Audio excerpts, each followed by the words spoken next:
Right love is learned.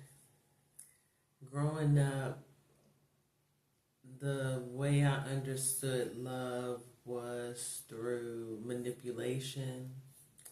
I learned love through abuse. I learned love as transactional. I never learned love as unconditional. And it wasn't until, and by me not knowing how to love, how to give love in the right way, I hurt people along the way. And the unfortunate part is it wasn't their fault. It was because I just didn't know how to love. When I gave my life to Christ, it took me a while to understand what God's love looked like. When I made the decision to take my relationship with Him seriously by studying His Word, learning His character, and wanting to be obedient enough to be a vessel of His, I learned what love was, what love looked like, what love felt like through God.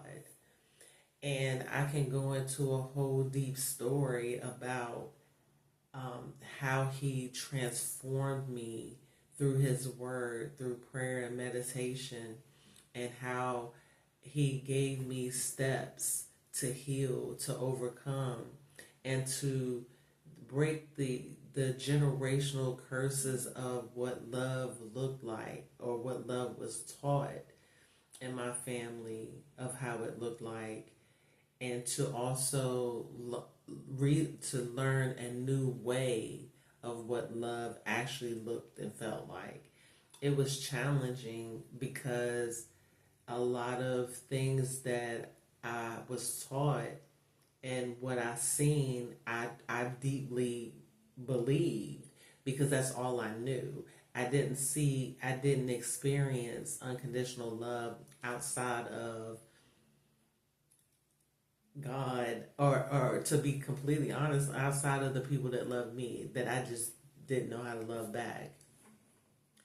When I decided to take on the task of unlearning what love looked like from my perception and from my experiences, it opened me up to loving, how to love others in a right and healthy way.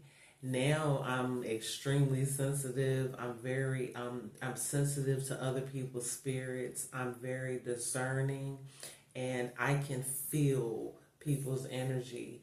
Something that I had never experienced before until I learned what love was supposed to look like, how it was supposed to feel. And again, I only learned that through the grace of God, through studying His Word, through wanting clarity and understanding, wanting to be humble enough and accountable enough to know that I didn't know what love was supposed to look like, and wanting and having a hunger to want to love right and do it in a healthy way. And I knew that I could not do it on my own because I tried and it just didn't work.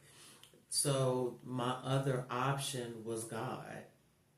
And then when the more I studied and learned and started to put in the work, and God and the Holy Spirit working in me and transforming me through that process, it was easier for me to be open to God.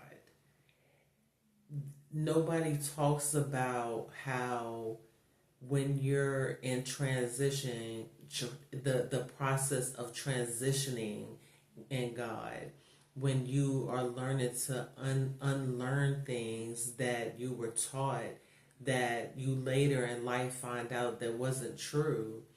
How do you unlearn those things when they're deep rooted? It's something that's been in you for as long as you can even remember when it first happened. You can't even remember when it first happened. You just know it's deep rooted in you because that's the experience you experienced at that time, and it just carried on throughout your life. But nobody shows you or teaches you how that in the transitioning with God, He has to break you, if you will. He has to strip you from all the things that you thought you knew and build you up to pour in you the things that you were supposed to know. So, in my studying, I have learned that the more you put into learning and unlearning things that were not best for you or serving you, and you put your faith in God and allow God to work in you and work those inner things. I call them inner demons because that's all they are, inner spirits that were placed on us, that we didn't ask for, and even the ones that we put on ourselves. Until we surrender ourselves fully to God and allow Him to work in us, it's going to always be a cycle. By me not knowing how to love, I found myself in these reoccurring cycles of relationships that weren't healthy, and because I wasn't healthy. So when I made the decision to want to be healthy, and then took the necessary steps to be healthy, become healthy, my life completely changed. I love hard. I am open to love. I'm open to trust. I'm open to listening to other people's perspectives and inviting them in. Because when you don't have that foundational part of love and it's not healthy love, almost everything you do is toxic. And I'm speaking from experience. The more you give yourself to God, the more He pours in you and builds you up. That's the only way.